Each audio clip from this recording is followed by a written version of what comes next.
लो भाई, हरियाणा मुख्यमंत्री जी की लाइव बड़ी घोषणा। बुढ़ापा पेंशन, विधवा पेंशन, दिव्यांग पेंशन, अविवाहित पेंशन कर दी है जारी। लाडो लक्ष्मी के भी 2100 रुपये भेज दिए हैं खाते में। 1100 तो डायरेक्ट आपके बैंक अकाउंट में और 1000 रुपये RD FD खाते में। कल जो हमने वीडियो छोड़ी थी, अनेक साथियों के कमेंट आ रहे थे कि भाई फर्जी वीडियो है। उसका सत्यापन के लिए हमने मुख्यमंत्री जी की लाइव खबर पेश कर दी है। तो सारे बहनों और भाइयों ने, काके ताऊ ताइया ने, मर्द वीर और लुगैया ने आपके अपने राजकीय हाथ जोड़कर राम राम। माननीय मुख्यमंत्री से बटन दबाकर दीनदयाल लाडो लक्ष्मी योजना के तहत वित्तीय सहायता के वितरण का आग्रह करेंगे। सर, मैं वित्त विभाग की तरफ से आपसे अनुरोध करूंगा कि आज पिछले 2 महीनों के समय के अंदर जो 7,877 बेनिफिशियरीज हमारे दयालु स्कीम के हैं, उनकी कुल राशि 298 करोड़ की बनती है। उसका आपने कार्यक्रमों से बटन दबा के राशि को जारी करने का पहले लाडो लक्ष्मी का जी पहले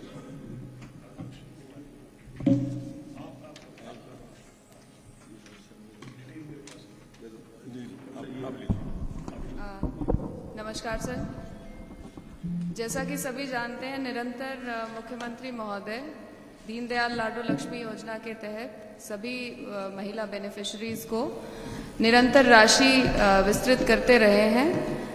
मैं इसके डिटेल्स अभी ना बता के माननीय मुख्यमंत्री जी से ही रिक्वेस्ट करूंगी कि वो अपने भाषण में पूरा डिटेल आपको दें। अभी मेरा आग्रह है मुख्यमंत्री जी से, सर कृपया बटन दबाकर ये राशि सभी महिला बेनिफिशरीज को वितरित करें।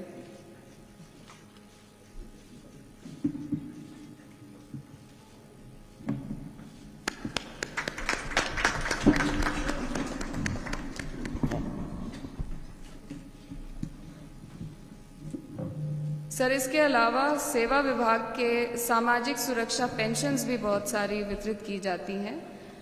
जो सरकार ने एक प्रण लिया है कि हर महीने DBT प्रोग्राम के माध्यम से ही अब ये बटन दबाकर बेनिफिट्स दिए जाएंगे। पुनः मुख्यमंत्री महोदय से आग्रह है कि वो बटन दबाकर सामाजिक सुरक्षा पेंशन के बेनिफिट्स वितरित करें।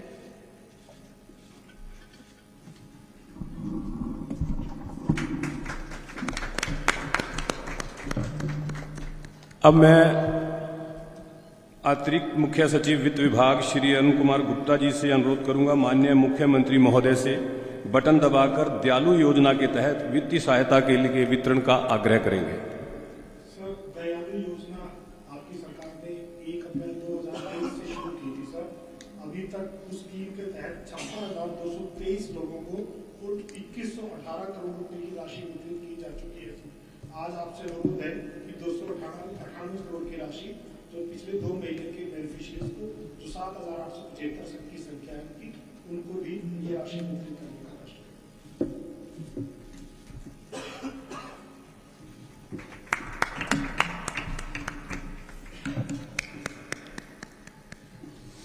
अब मैं श्री राजनारायण कौशिक जी, डायरेक्टर कृषि एवं किसान कल्याण विभाग, माननीय मुख्यमंत्री महोदय से बटन दबाकर ट्रैक्टर उपलब्धता योजना के तहत वित्तीय सहायता के वितरण का आग्रह करेंगे। सर, ये राज्य सरकार द्वारा ये योजना चलाई जाती है जिसमें अनुसूचित जाति के किसानों को ट्रैक्टर खरीदने के लिए 3 लाख रुपए की राशि मुहैया करवाई जाती है। इसके तहत 645 किसानों ने जो ट्रैक्टर खरीदे हैं उसके लिए 19 करोड़ 35 लाख रुपए की राशि जारी करने का प्रस्ताव है।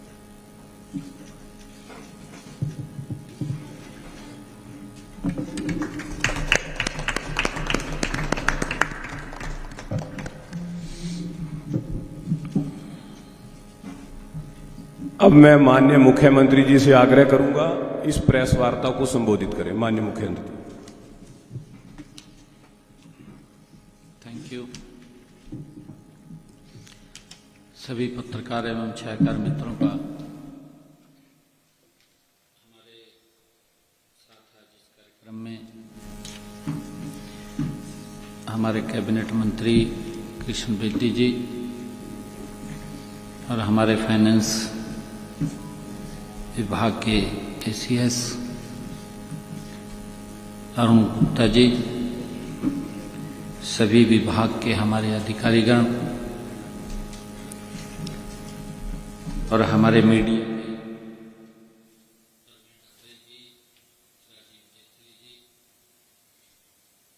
उपस्थित पत्रकार एवं छायाकार मित्रों, आप सब जानते हैं कि हर महीने की 10 तारीख को जो विभिन्न योजनाओं के तहत लाभार्थियों को लाभ पहुंचाया जाता है, उसके निमित्त आज हमने लाडो लक्ष्मी योजना की 6ठी किस्त वो जारी की है। लाडो लक्ष्मी योजना की इस 6ठी किस्त के तहत हमारी लगभग 10 लाख बहनें जो लाभार्थी हैं, उनके खाते में 203 करोड़ 28 लाख रुपए की राशि आज ये 6ठी किस्त में जारी करते हुए उनके खाते में पहुंचाई है। कुल मिलाकर के 6 किस्तों में 1038 करोड़ 5 लाख रुपए की राशि बहनों तक पहुंची है। साथियों, मैं ये भी कहना चाहता हूं कि आदरणीय प्रधानमंत्री नरेंद्र मोदी जी का जो संकल्प है, महिलाओं को आर्थिक रूप से सशक्त करना, मजबूत करना, आदरणीय प्रधानमंत्री जी का जो विजन है, महिलाओं का सशक्तिकरण करना विभिन्न योजनाओं के माध्यम से, उनकी सोच के आधार पर ये डबल इंजन की सरकार गति से काम कर रही है, बहनों को सशक्त करने का काम कर रही है। मैं ये भी बताना चाहूँगा, जैसे मैंने पीछे भी आप लोगों को बताया था कि 25 सितंबर को दीनदयाल लाडो लक्ष्मी योजना ऐप का हमने शुभारंभ किया था और पंडित दीनदयाल उपाध्याय जी के 109वें जन्म दिवस के अवसर पर हमने किस्त जारी की थी। मैं ये भी बताना चाहूँगा कि 2026-27 के बजट में आगामी लाडो लक्ष्मी पंडित दीनदयाल उपाध्याय जी के जन्म दिवस पर यह आय सीमा हमने 1 लाख रुपए तक की थी फर्स्ट फेज के अंदर। इस बजट के अंदर हमने लाडो लक्ष्मी योजना का दायरा भी बढ़ाया है। पहले 5,000 करोड़ रुपया हमने रिजर्व किया था, अब 6500 करोड़ रुपया महिलाओं के लिए रिजर्व किया है, उसका दायरा भी बढ़ाया है। बीच में भी हमने दायरा बढ़ाया था कि ऐसी उन महिलाओं को भी इस योजना का लाभ मिलेगा जिनके बच्चों ने 80% से ज्यादा अंक सरकारी स्कूल में पढ़ने वाले 10वीं और 12वीं की क्लास में लिए हैं, प्राप्त किए, या जिन्होंने अपने बच्चों को गंभीर बीमारी से मेहनत करके बाहर निकाला है, उन महिलाओं को भी इसके अंदर जोड़ा था। इस बजट के अंदर जब हमने इसका और दायरा बढ़ाने की बात की है तो इसका 5,000 से 6500 करोड़ रुपया हमने इसका बजट का प्रावधान किया है और इसका दायरा भी बढ़ाया है। अब 1,80,000 परिवार की हमारी जो बहनें हैं उन तक भी ये लाभ पहुंचेगा। मैंने कहा था कि इस वर्ष के अंदर हम इसकी सारी प्रक्रिया शुरू करके और पंडित दीनदयाल जी उपाध्याय जी के जयंती के अवसर पर उसको आगे हम चालू कर देंगे। और मैं ये भी कहना चाहता हूं कि आज हमने 15 तरह के जो सामाजिक सुरक्षा पेंशनों के तहत 1144 करोड़ 55 लाख रुपए की राशि सीधे 35,55,187 लाभार्थियों के खाते में आज डाली गई है। इसमें वृद्धावस्था सम्मान भत्ता, दिव्यांगजन भत्ता और सामाजिक सुरक्षा पेंशन वो शामिल है। हमने व्यवस्था परिवर्तन करते हुए प्रोएक्टिव मोड को अपनाया है और इसके तहत हमने परिवार पहचान पत्र डेटाबेस के आधार पर पात्र जो हमारे स्वयं निर्धारित होती है और पात्र नागरिकों को हमने बिना दफ्तरों के चक्कर काटे। ये कांग्रेस के समय में होता था। कांग्रेस के समय में तो ये होता था 6-6 महीने 1-1 साल बुजुर्ग धक्के खाते रहते थे, घूमते रहते थे, पेंशन नहीं बनती थी। फिर जो कर्मचारी था बोलता था वहां से भी ताऊ आपकी पेंशन लगेगी, कुछ सेवा कर दे, जल्दी लग जाएगी। इस प्रकार का सिस्टम कांग्रेस के शासन में था। निराई भ्रष्टाचार कांग्रेस के शासन में था। कार्रवाई नहीं होती थी कोई भी। आज गति से कार्रवाई होती है। कहीं हमने जो लोगों तक लाभ पहुंचता है उसको प्रोएक्टिव मोड के अंदर किया है। इसीलिए किया है ताकि बुजुर्गों को कहीं जाना ना पड़े, चक्कर ना काटने पड़े। 60 साल के हो जाते हैं, ऑटोमेटिक पेंशन लग जाती है।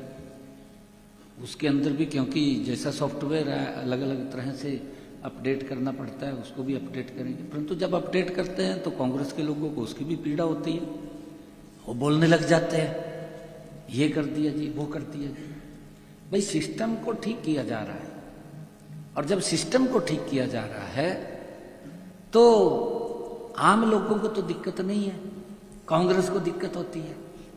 भाजते फिरते हैं। फिर कई लोग दुकानें खोल लेते हैं, कहा जी दुकान खोल लो, कहा इसको ठीक करेंगे, कहा। परंतु सरकार ठीक करने में लगी हुई है, कोई दिक्कत नहीं है किसी प्रकार की आम जन को। ये सरकार नरेंद्र मोदी जी के नेतृत्व में जो डबल इंजन सरकार चल रही है, आम व्यक्ति को, गरीब व्यक्ति को लाभ पहुंचाने का काम आजादी के बाद अगर किसी सरकार ने किया है तो वो नरेंद्र मोदी जी के नेतृत्व वाली सरकार ने किया है। डबल इंजन सरकार ने किया है आजादी के बाद। नहीं तो राज्य ही फिराते 2-4 उनके जो इर्द गिर्द घूमते रहा थे, 5-4 दलवाए देते में रौला पाई जाते, कहा मन्नू मिल गया, मन्नू मिल गया। लोग आम व्यक्ति वंचित रहता था, उस तक लाभ नहीं पहुंचता था। और वो भी नेता राजी हुए फिरा थे। आज जब व्यवस्था ठीक है, आज बाज दे फिर रहे ना बाज दे, घूमते फिर रहे। जब घूमने का समय था, जब व्यवस्था ठीक करने का समय था, तब तो व्यवस्था ठीक नहीं की, तब तो कहीं दिखाई नहीं दिए। अब जब व्यवस्थाएं ठीक हो रही हैं, लोगों तक लाभ पहुंच रहे हैं, अब भाजते फिर रहे, कहा यहाँ ये हो गया जी, ये हो गया जी। ये विपक्ष की इस प्रकार की पता नहीं क्या झूठ बोल कब आगे जा रहा, कहां से इतना सारप झूठ बोलते हैं, इतना ऐसा झूठ बोलते हैं जचा देंगे पूरा। AI का जमाना है, पूरा जचा देते हैं भी भाई सच बोल रहा, ऐसा झूठ बोलते हैं। परंतु उससे हमें चौकस रहने की जरूरत है। आज डायरेक्ट बेनिफिट जो ट्रांसफर्स के माध्यम से ये जो हम भुगतान कर रहे हैं, ये भुगतान हमारी सरकार की पारदर्शिता और सुशासन के प्रति अटूट प्रतिबद्धता ये हमारी सरकार की है। और इसको लेकर के हम गति से मोदी जी के नेतृत्व में काम कर रहे हैं, जिससे यह सुनिश्चित हो रहा है। हम सब जानते हैं कि राज्य की सहायता हर जरूरतमंद तथा जरूरतमंद तक और समयबद्ध तरीके से उसके पास पहुंचे। नहीं तो ऐसी स्थिति थी, बहुत सारे ऐसे लोग थे कि जो गांव के अंदर इधर उधर कहीं जा नहीं पाते थे, वो लोग छूट जाते थे। मैं धन्यवाद करूंगा देश के यशस्वी प्रधानमंत्री आदरणीय नरेंद्र मोदी जी का। उन्होंने दिल्ली से बैठ करके एक निर्णय किया, बड़ा निर्णय किया। निर्णय ये किया कि मेरे गांव का कोई भी पात्र व्यक्ति सरकार की योजना से छूटे ना, उस तक लाभ पहुंचे। आपके सामने है गांव गांव घर घर कैसे विकसित भारत यात्रा पहुंची, गई है ना। जो व्यक्ति ऐसे थे कि जो बाहर ना जा सके, दफ्तर तक भी ना जा सके, कम से कम अपने गांव में तो उस योजना के साथ जुड़ जाएं। ये आप देखिए मोदी जी किस तरीके से गरीब व्यक्ति को सशक्त और मजबूत कर रहे हैं। ये कांग्रेस जो आज बोल रहे हैं, इब राहुल गांधी का तो जेब में हाथ नहीं निकलता, फंसी गया। मान ले कोई उसका स्वागत भी कर रहा तब भी हाथ जेब में पड़ रहा। भाई कम से कम तेरा कोई स्वागत करा तो एक हाथ तो बाहर काट लेना चाहिए, पर जेब में ही पड़ रहा। किस प्रकार का झूठ बोलते हैं, गजब का झूठ बोलते हैं। देश को किस प्रकार से इन लोगों ने पीछे धकेलने का काम किया है, इनकी गलत नीतियों के कारण। देश के लिए तो नीतियां इनकी गलत थी, परिवार के लिए नहीं थी। परिवार के लिए तो नीतियां ठीक है इनकी, लगे रहते हैं परिवार को मजबूत करने में। अब घूम रहे हैं, कभी राहुल के पास जा रहे, कभी कहीं जा रहे। भाई जब समय था तब तो तुम घूम में नहीं है, अब इस प्रकार की बातें करते हैं। हम धन्यवाद करते हैं आदरणीय प्रधानमंत्री जी का। तैवी बग जा ऐसा है, ब्रीफिंग के बाद देखिए बीच में डिस्टर्ब ना कीजिए, ब्रीफिंग पूरी होने दीजिए, उसके बाद सवाल कर लीजिए। मैं तो फोटो में देखता हूं, आजकल आप इतनी ज्यादा वो करते हैं। हरियाणा की वो देश में भी कहीं देखेंगे, देश में भी अगर कहीं देखेंगे, राहुल गांधी को जेब में तेरे हाथ काटने का समय नहीं है। लोग स्वागत कर रहे हैं उसका। लोग कौन स्वागत कर रहे हैं, उसी के इर्द से गिर्द के करते हैं, परंतु जेब में तो आप तो काट लेना। झूठ तो ना बोल रहा, लगातार झूठ बोल रहा। भाई कम से कम हम ये बात कह रहे हैं, भाई अगर आप लोग कांग्रेस के लोग अगर उन्होंने कोई काम अपने इस कार्यकाल का नहीं बता सकते, भाई मोदी जी के कार्यों का विरोध तो ना करें ना। हाँ विरोध करिए, हम ये नहीं कहते भी ना करो विरोध, विरोध करिए, परंतु उसका करिए जिसका पब्लिक को नुकसान हो रहा हो या देश को नुकसान हो रहा हो, उससे अवगत कराना चाहिए। जिससे पब्लिक को लाभ हो रहा है उसी का विरोध कर रहे हैं। फिर ये क्या बात करें इसकी, बताओ अब। ये बड़ा विपक्ष की जो भूमिका है ये बड़ी चिंताजनक है। साथियों मैं ये भी कहना चाहूंगा कि आज हमने दयालु योजना के तहत कि इसको भी हमने ऑनलाइन किया है, नहीं तो गरीब परिवार के ऊपर आपत्ति का पहाड़ टूट जाता था, सरकार का लाभ नहीं पहुंचता था, पता नहीं कहां चला जाता था, कहां नहीं चला जाता था, खाली घोषणाएं होती थी। आज आपके सामने है, हमने इसको ऑनलाइन किया है, पोर्टल से किया है। अभी घर बैठे व्यक्ति इसको पर अप्लाई कर दे, दफ्तर में नहीं जाना, अधिकारी की जिम्मेवारी वेरीफाई करेगा, वेरीफाई करके उसके खाते में पैसा जाएगा, घर में ही जाएगा, उसके अकाउंट के अंदर जाएगा। ये व्यवस्था की है, इससे आम जन के अंदर संतुष्टि का भाव है। कांग्रेस ने तो उसमें से भी ये सोचते थे भी कुछ पैसा मेरी जेब में चला जाता, लीक हो जाता रास्ते में। ये हालात, बहुत हालत खराब की है कांग्रेस ने, इतने हालात खराब किए। आज इस तरीके से घूम रहे हैं जैसे मछली को पानी से बाहर रखते काट का, वो स्थिति हो रही है। परंतु स्थिति बहुत ज्यादा कांग्रेस की भयानक है। झूठ बोल रहे हैं सारा दिन, आरोप लगाते हैं, आरोप लगा करके भाग जाते हैं, परंतु कहीं कोई गलत है भाई उसके बारे में बताओ भी। मैंने पीछे भी कहा था, आप लोगों के माध्यम से कहा था, भी सुझाव देना चाहिए। विधानसभा में भी कहा मैंने विधानसभा में भी कहा भाई विपक्ष की जिम्मेवारी है कि तथ्यों के साथ उसको बताए, क्योंकि अच्छा होता है कि विपक्ष जब कोई बात बताता है तो उसके अंदर सरकार की ड्यूटी है कि सुधार करे, अगर सुधार नहीं करे तो पब्लिक सुधार कर देती है। परंतु इन्होंने तो क्या हाल किए है ना, कोई मुद्दा लेकर के आए गए और फिर भाज गए, जुतियां भी अगले दिन पैका ले जा, वो भी नहीं पाते हैं, बाज ही रहे हैं। दयालु योजना के तहत मैं जिसकी बात कर रहा था, 7,875 परिवारों को 998 करोड़ 7 लाख रुपए की आर्थिक सहायता आज उनके खाते में भेजने का काम एक बटन दबा करके किया। यही ट्रांसपेरेंसी नरेंद्र मोदी जी की है। नरेंद्र मोदी जी मेरे किसान को साल के अंदर 3 बार डायरेक्ट पैसा पहुंचाते हैं। ये कोई छोटा विषय नहीं है जिसकी मैं आज चर्चा कर रहा हूं। आदरणीय नरेंद्र मोदी जी ने 22 किस्तें प्रधानमंत्री किसान सम्मान निधि की पहुंचाई। 22 किस्तों के अंदर नरेंद्र मोदी जी ने मेरे हरियाणा के किसान के खाते में 7,500 करोड़ रुपया 7,500 करोड़ रुपया पहुंचाने का काम किया है।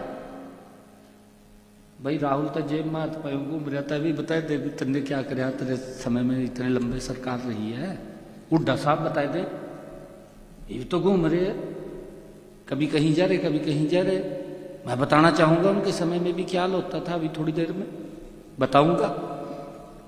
अभी मैं गरीब आदमी की बात कर रहा हूं, उन तक जो हेल्प पहुंचाने की, जो योजनाओं का लाभ पहुंचाने का काम था, अभी उसके ऊपर चर्चा कर रहा हूं, क्योंकि कोई गरीब व्यक्ति न छूटे। आदरणीय मोदी की सरकार जो डबल इंजन की सरकार है, वो गरीब के दर्द को समझ रही है, समझ करके उसका लाभ पहुंचाने का काम सरकार कर रही है। और आज से पहले इसी योजना के तहत, जैसा अभी अरुण जी ने भी बताया है कि ये 2023 के अंदर हमने शुरू किया था, अब तक हमने 56,223 परिवारों को 2,118 करोड़ 23 लाख रुपया डायरेक्ट उस परिवार के खाते में पहुंचाया है जिसके ऊपर कोई विपत्ति का पहाड़ टूटा है, हमने उसके खाते में पहुंचाया है। ये छोटी बात नहीं है। ट्रांसपेरेंसी आधार के ऊपर यही गरीब व्यक्ति को सशक्त और मजबूत करने का माध्यम है। इनके समय में तो बातें होती थी, ये तो खाली घोषणा कर देते थे, घोषणा करके भाग जाते थे। मैनिफेस्टो उड़ी थे, अनमीन के रहा था, क्या कराया क्या नहीं कराया, बात तो ये झूठ फैलाने की करते रहते हैं।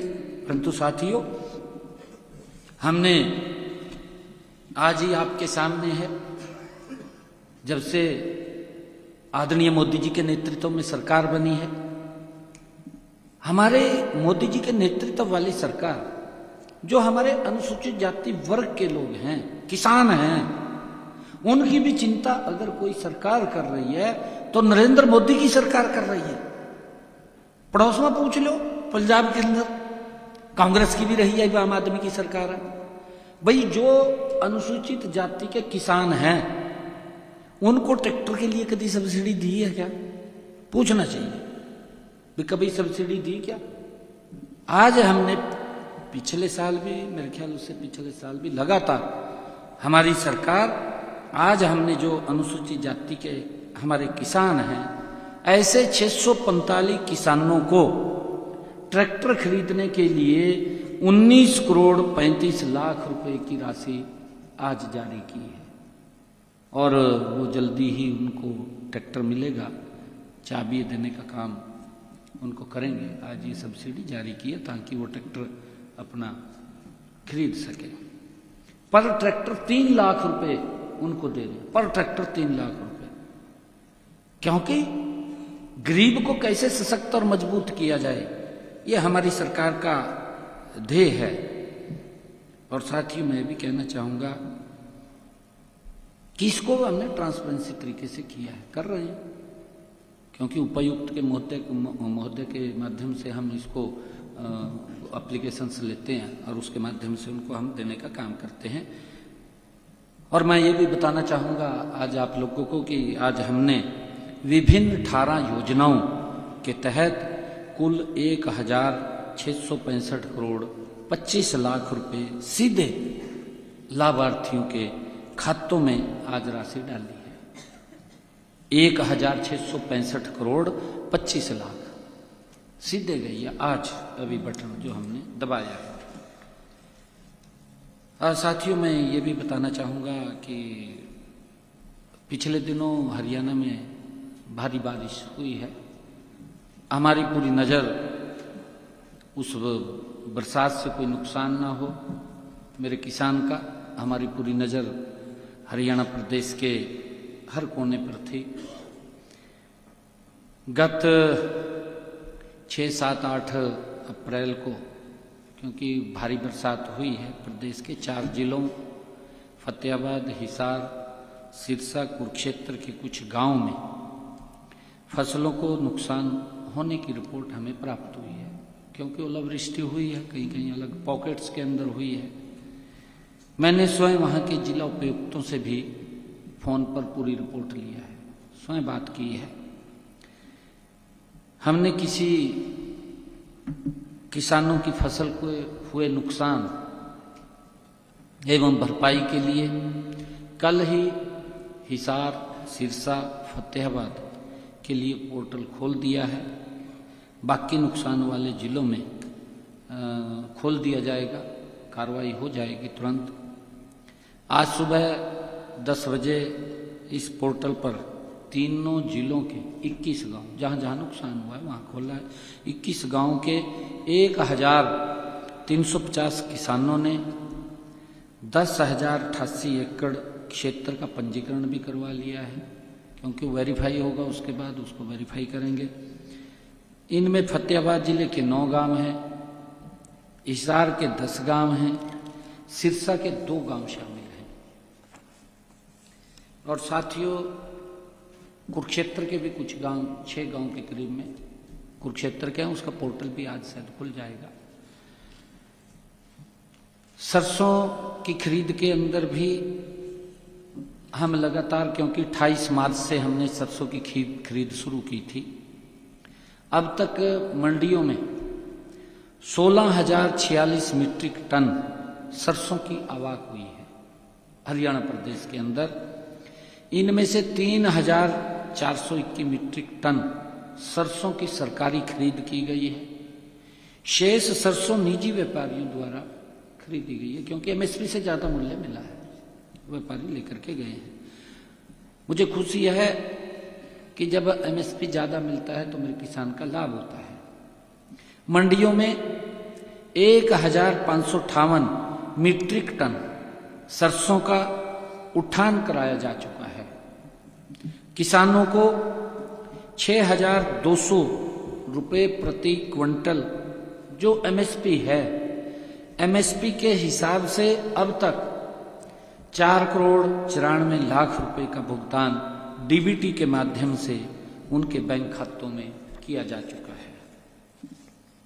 इसी प्रकार साथियों, गेहूं की खरीद को लेकर के जो हमने 1 अप्रैल से गेहूं की खरीद शुरू की थी, 1 अप्रैल से खरीद शुरू हुई थी, अब तक मंडियों में 17,37,000 मीट्रिक टन गेहूं की आवक हुई है। 17,37,000 मीट्रिक टन गेहूं की आवक मंडियों में हुई है। इनमें से 3,92,000 मीट्रिक टन गेहूं खरीदी जा चुकी है। और अब बारिश पड़ रही थी, क्योंकि उठान के अंदर थोड़ी दिक्कतें, सारी चीज में दिक्कत आ रही थी, कुछ नमी भी हो रही थी उसके अंदर, उसके कारण भी थोड़ी परचेज नहीं हो पा रही थी। मौसम परमपिता परमात्मा ने खोला है और जल्दी ही, क्योंकि अब एकदम दबाव भी रहेगा पूरा मंडियों के ऊपर, हमारी पूर्ण तैयारी है। और अब तक मैं ये बताना चाहूँगा कि किसानों को जो उठान की प्रक्रिया है, मौसम खुलेगा, अब उठान शुरू हो जाएगा, किसानों को 2,585 रुपये प्रति क्विंटल, जो 2,585 रुपये एमएसपी गेहूं के ऊपर है उसके समर्थन मूल्य के हिसाब से अब तक 13 करोड़ 9 लाख रुपए का भुगतान डीबीटी के माध्यम से किसान के खाते में कर दिया है। और मैं ये भी बताना चाहूंगा, क्योंकि कैबिनेट ने अभी परसों जो फैसला किया था कि हमने 8 अप्रैल को प्रदेश के मजदूरों के मिनिमम वेज में वृद्धि की बात उसमें हमने फैसला किया था।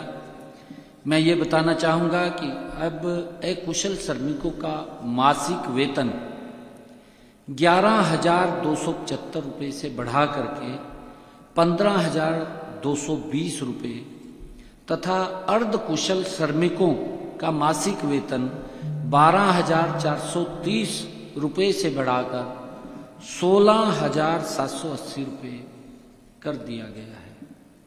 ये अभी कैबिनेट की बैठक में फैसला हुआ है।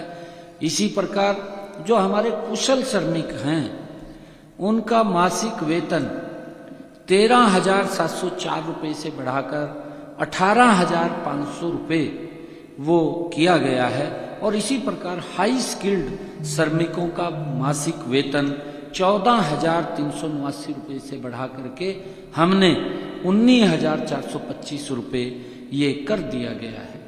और श्रमिकों के न्यूनतम मासिक वेतन में लगभग 35% की बढ़ोतरी ये की गई है। और मैं एक और आपको ये कहना चाहूँगा, क्योंकि पिछले दिनों हमारे फरीदाबाद के अंदर एक दुखद घटनाक्रम हुआ था। फायर कर्मियों ने वहाँ पर अपनी जो साहस दिखाते हुए उसके अंदर आग के ऊपर काबू पाते हुए वो स्वयं भी उस दुर्घटना में शिकार हो गए हैं। ऐसे हमारे HKRN के तहत कार्यरत 2 फायर कर्मियों की ड्यूटी के दौरान उनकी दुखद मृत्यु इस हादसे में हो गई थी।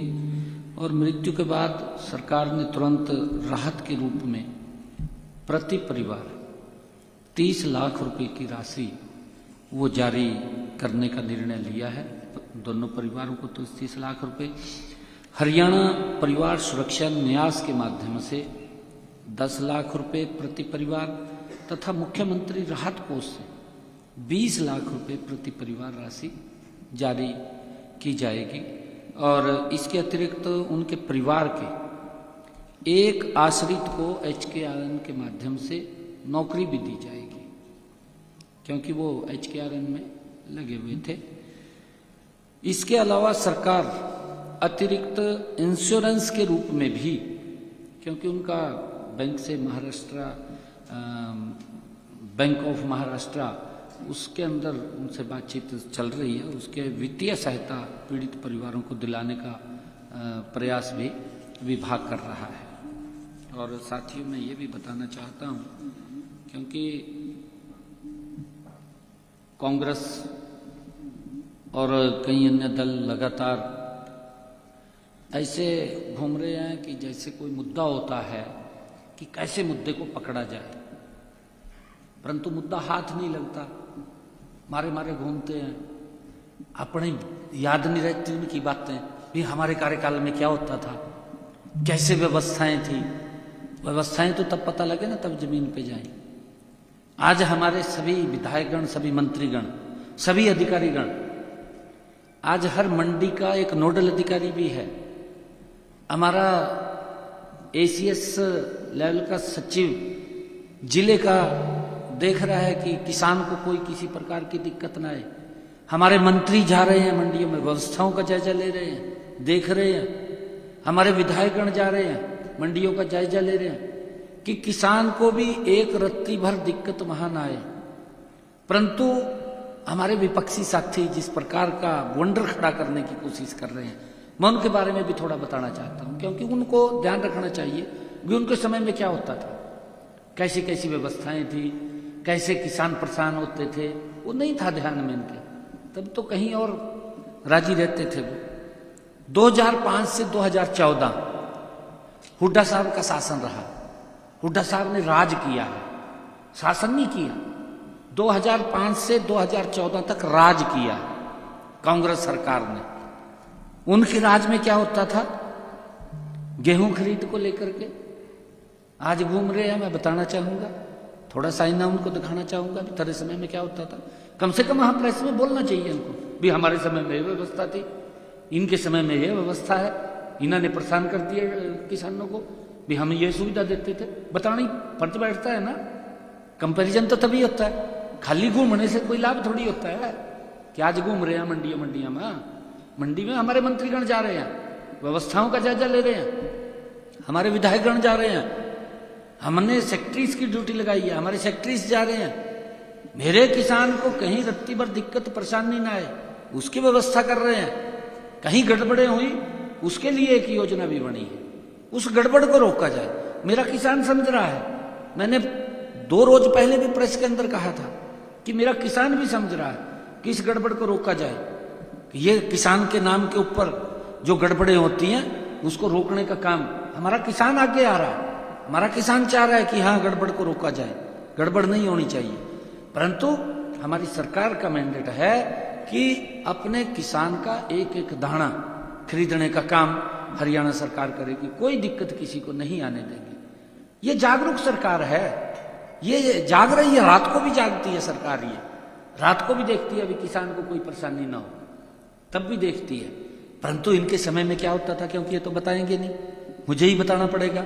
इनके समय में क्या होता था, किसान 3 से 7 दिन तक ट्रैक्टर ट्रॉली लेकर के लाइन में खड़ा होकर के इंतजार करता था। इनके समय में शायद पता होगा इनको, इन्हें बताना चाहिए कहीं ना कहीं भी हमारे समय में व्यवस्था थी। 3 से 7 दिन लगते थे, ट्रैक्टर ट्रॉली खड़ी रहती थी, उतरता नहीं था अनाज, मंडी भर जाती थी। ये स्थिति थी इनके समय में। बोरियों की सप्लाई समय पर नहीं होती थी क्योंकि पूरी मंडी भर जाती थी। बोरियों की सप्लाई भी नहीं होती थी समय पर। गेहूं खुले में पड़ा रहता था, इनके समय की बात है ये, उसके बारे में बताना चाहिए भी। आसमान के अंदर पड़ा रहता, बरसात आ जाती थी, क्या होता था, किसान अपने पैसे से खरीद करके तरपाल लेकर के आता था, फिर ढकता था भी चलो थोड़ा बहुत अनाज बच जाएगा। परंतु सरकार ध्यान नहीं करती थी। आज हमने तरपाल के लिए भी आड़तीस को भी हमने निवेदन किया है, हमने सेक्रेटरीज को भी कहा है कि भाई अगर किसान की बरसात आ जाए तो उसको ढकने का इंतजाम भी वहां से वो होना चाहिए, उसको करना चाहिए। ये बात कही है, बड़ा उसके अंदर वो करते हैं। परंतु इनके समय में तो खुले में पड़ा रहता था, उसके बारे में नहीं बताते। और इनके समय में पर्याप्त गोडाउन नहीं थे, आपके सामने है। लगातार अगर 2014 के बाद आज 2026 कितने नए गोडाउन बने और बन रहे हैं। ऐसा नहीं है, धीरे धीरे करके हर वर्ष उसके अंदर जुड़ते हैं, नए गोडाउन जुड़ रहे हैं। ये अपने समय के 10 साल का हुड्डा साहब घूम रहे हैं, प्रेस के अंदर बताए ना कितने गोडाउन बनाए थे। केंद्र में भी सरकार थी इनकी, केंद्र में भी कांग्रेस की सरकार थी और यहां भी ये मुख्यमंत्री थे। ये बताए ना कि किसान की फसल की सुरक्षा के लिए हमने कितने गोडाउन बनाए थे, बताएं। और हमने कितने बनाए हैं वो सारा की सारी फिगर है, देख लें। पर्याप्त व्यवस्था नहीं थी। गेहूं को खुले में तिरपाल के नीचे ही रखना पड़ता था, आपके सामने। फसल में इनके समय के अंदर कटौती किस प्रकार से होती थी और रिजर्वेशन ज्यादा रहता था, काफी बड़ा रहता था वहां से, आपके सामने है। सिस्टम पूरी तरह से इनके समय में धीमा था। धीमा भी ऐसा था, मैंने कहा कि 3 से 7 दिन लगते थे ट्रॉली उतारने में, जगह नहीं मिलती थी। परंतु अब ये दुष्प्रचार कर रहे हैं, किसानों को मंडी से पैसा भी समय पर नहीं मिलता था, आपके सामने है। इनके समय में आज 48 घंटे में मैंने फिगर बताई ना, इनके समय में तो 2-2 रुपए के चेक मुआवजे के गए हैं, 2-2 रुपए के चेक गए। 500 रुपए खत्ता खलवाने में लगते थे, 2 रुपए का चेक दे करके हंसते थे ये लोग भी हमने मुआवजा दे दिया, ताड़ियां पटवाते रहते थे। ये हालात थे इनके। परंतु अगर हम बात करें आज की तारीख से, लगभग हमने जो पिछले साल का अगर हम देखें आज की टिल डेट, हमने डबल पेमेंट कर दी है किसान की, डबल पेमेंट। लगभग 6,000 थी और हमने 13,000 का, अब आंकड़ा मैंने बताया 13,000 करोड़ रुपया हमने वो दिया है किसान को। उनके इसमें जो फिगर है, अब तक हमने किसान को जो हमने पैसा पहुंचाया है अब तक, ये 13 करोड़ 9 लाख रुपए पहुंचाया, 13 करोड़ 9 लाख रुपए पहुंचाया। जबकि पिछले साल आज की डेट में लगभग 6,000 करोड़ रुपया,